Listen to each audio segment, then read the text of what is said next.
Good afternoon, everyone. You are watching a Vice with Shahjahan. We are back, but without a different story. Still, many media channels are covering same story, which is about Palestine, because the weight of their grief and pain is much more heavier than the weight of this world. And they seem like me. Why would we care? Because we all are getting our food on table.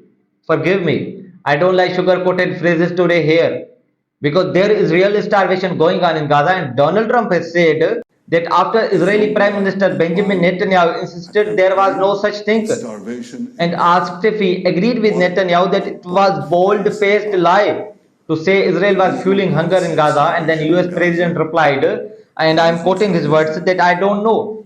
Those children were looked very hungry. You can't fake those images. That's real starvation stuff.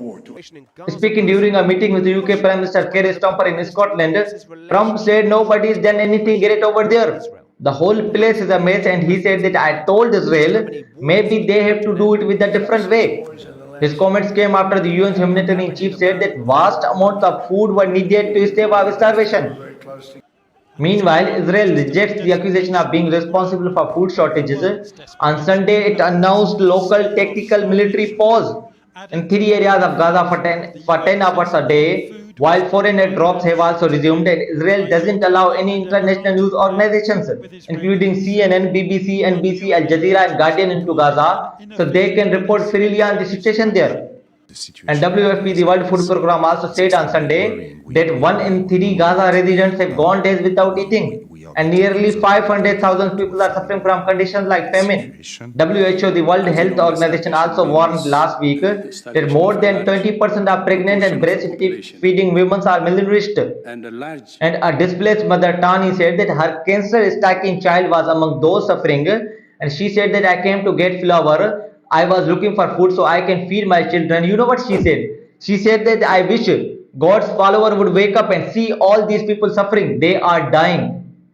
Liz Alcock, the head of protection for medical aids for Palestinians, told Al Jazeera that she has never ever seen Gaza in such a state.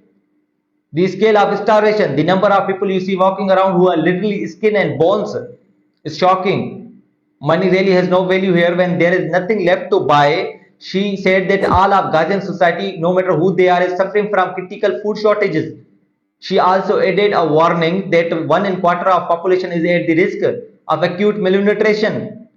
ICC, the International Criminal Court, also issued last year arrest warrants on 21st of November for Israeli Prime Minister Benjamin Netanyahu and his former chief defense, and also for Hamas leader for alleged war crimes and crimes against humanity in Gaza conflict.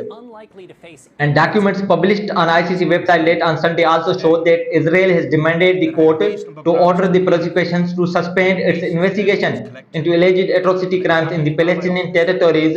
And in May, a lawyer linked to Israel warned the court would be destroyed, and said the warning was made in private meeting with ICC prosecutor Karim Khan. The lawyer urged Khan to withdraw the case and make a file confidential. He claimed Netanyahu's legal team, but later on denied official orders. Since February, US has also taken hostile actions against ICC officials, and the prosecutor Karim Khan's visa was revoked and his assets were frozen by Washington. In fact, Israeli Prime Minister visited Washington in February to meet with close ally US President Donald Trump. Israel and United States are not the members of the ICC.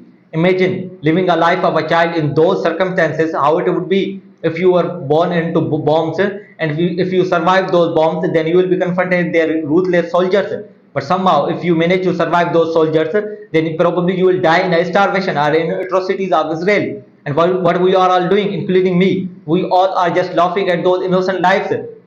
I hope sooner or later things will get better. But till now, thank you so much for watching our Voice.